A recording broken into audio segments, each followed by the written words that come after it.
Hey everyone, my Dibyendu Moni and you are watching Youth of Education YouTube channel.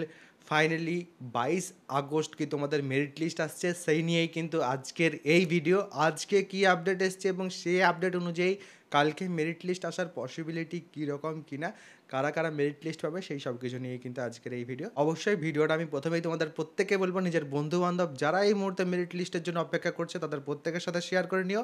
এবং নিচে দেখবে একটা হাইপের option আছে, কমেন্টের সাথে সাথে এখন একটা হাইপের অপশানে এসছে, হাইপ করে দিও একটু। আজ অর্থাৎ 21 তারিখে তোমাদের মেরিট লিস্ট প্রকাশ সংক্রান্ত একটা কেস কিন্তু তোমাদের ডিভিশন বেঞ্চে গেছিলো।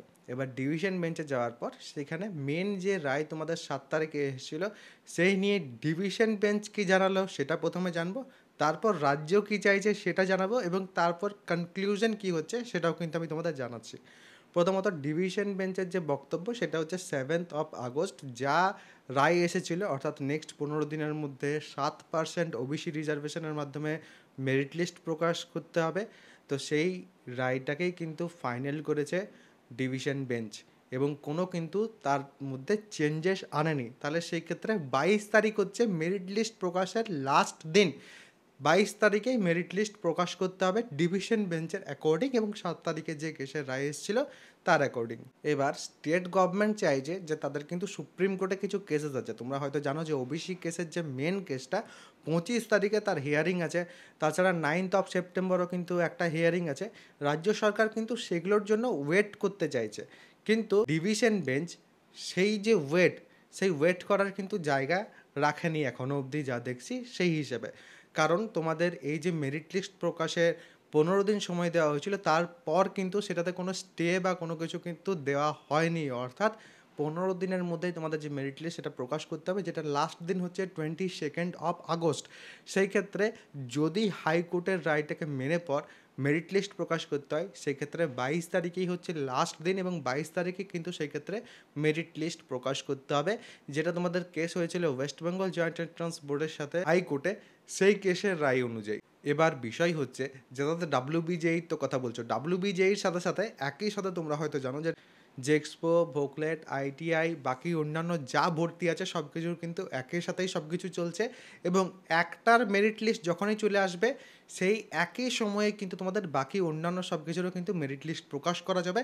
কারণ সব কিছুর ক্ষেত্রেই যে সমস্যাটা আছে সেটা কিন্তু সেম সমস্যা প্রত্যেক জায়গাতেই, এবং কোনো এক জায়গায় সমাধান হলেই কিন্তু তোমাদের প্রত্যেকের সমাধান হবে।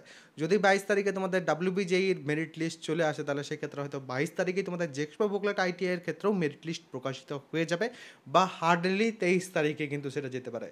যতদূর পসিবিলিটি 22 তারিখে এলে জেক্সপো, ভোকলেট, আইটিআইয়ের ক্ষেত্রেও কিন্তু 22 তারিখেই মেরিট লিস্ট প্রকাশিত হয়ে যাওয়ার কথা।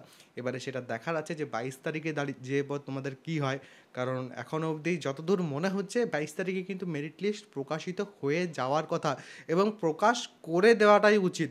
কারণ 22 তারিখে যদি মেরিট লিস্ট প্রকাশিত হয়, তাহলে সেক্ষেত্রে কিন্তু ভর্তি প্রক্রিয়া যদি সঠিকভাবে চলে, তাহলে 15 সেপ্টেম্বরের আগে এআইসিটির ক্যালেন্ডার মেনে তোমাদের ভর্তি প্রক্রিয়াও কমপ্লিট করা পসিবল হবে, এবং তার সাথে সাথে ক্লাসেসও কিন্তু শুরু করে দেওয়া যাবে। আদারওয়াইজ যদি এর থেকে আরও লেট হয়, তাহলে সেক্ষেত্রে এআইসিটির ক্যালেন্ডার যদি তারপরে বলে যে আমরা মানব, যেটা মানারই কথা, তাহলে সেক্ষেত্রে কিন্তু স্টুডেন্টরা ভর্তির সময় পাবে না। স্টুডেন্টরা যদি ভর্তির সময় না পায়, তাহলে সেক্ষেত্রে অনেক কিন্তু ভুলভ্রান্তি হবে স্টুডেন্টদের, অনেক ক্ষেত্রেই কিন্তু ভর্তির ক্ষেত্রেও সমস্যা হয়ে যাবে। অনেক ক্ষেত্রে এমনও হতে পারে যে অনেকের ভর্তি ক্যান্সেল হয়ে গেল, কারণ মাঝখানে তোমাদের ডকুমেন্টস দরকার হবে, মাঝখানে অনেককে ট্র্যাভেল করতে হবে এক জায়গা থেকে আরেক জায়গায়, সেই ক্ষেত্রে কিন্তু সমস্যায় পড়তে হতে পারে। এবার দেখার আছে যে তোমাদের মেরিট লিস্ট কখন আসছে। মেরিট লিস্ট যখনই আসুক আমি অবশ্যই কিন্তু তোমাদের জানিয়ে দেবো। নেক্সট আপডেট যখন আসবে, সেই আপডেট যদি তোমাদের সঠিক সময়ে জানতে হয়, তাহলে সেই ক্ষেত্রে চ্যানেলটা সাবস্ক্রাইব করে বেল আইকনটা প্রেস করে অল করে রাখো। কালকের দিনটা খুবই ক্রুশিয়াল, কালকের দিনে কি হচ্ছে সেটা কিন্তু আমি অবশ্যই কালকে তোমাদের আপডেট দিয়ে দেবো। তোমরা হয়তো প্রত্যেকেই জানো যে ডিপ্লোমা ফার্স্ট সেমিস্টারে যারা ভর্তি হচ্ছে, অর্থাৎ জেক্সপো থ্রুতে যারা ভর্তি হচ্ছে, তাদের ফার্স্ট সেমিস্টারে যে পর প্রত্যেকেরই কিন্তু সিলেবাস এবং সাবজেক্ট সেম। সেই কারণে কিন্তু তোমাদের যে ব্যাচ সেটা কিন্তু আমি শুরু করে দিয়েছি।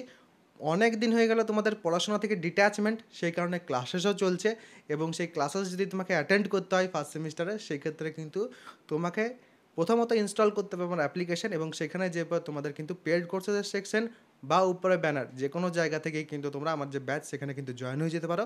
তোমাদের ফার্স্ট সেমিস্টারে mathematics, physics, chemistry, communication skills in English, এই 4টে সাবজেক্ট কিন্তু থাকে, এবং এই 4টে সাবজেক্ট কিন্তু তুমি যে কোনো ব্রাঞ্চেই ভর্তি হয় না কেন প্রত্যেকের ক্ষেত্রেই কিন্তু same same syllabus, same subject, যে কোনো ব্রাঞ্চেই তুমি ভর্তি হও না কেন, সেই কারণেই কিন্তু ব্যাচ লঞ্চ করে দেওয়া, যাতে তোমাদের পড়াশোনা কিন্তু শুরু করিয়ে দেওয়া যায়। সেখানে তোমরা কিন্তু লাইভ ক্লাস, কম্প্যাক্ট ক্লাস, সাজেশনের ডিসকাশন এবং নোটস যেখানে যেখানে দরকার সব কিছু কিন্তু পেয়ে যাবে এক জায়গাতেই।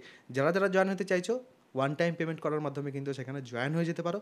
এবং কোনো রকম যদি কোনো প্রশ্ন থাকে কমেন্ট সেকশনে অবশ্যই কিন্তু জানাবে। সবাই ভালো থাকবে, সুস্থ থাকবে এবং আমার সাথে থাকবে।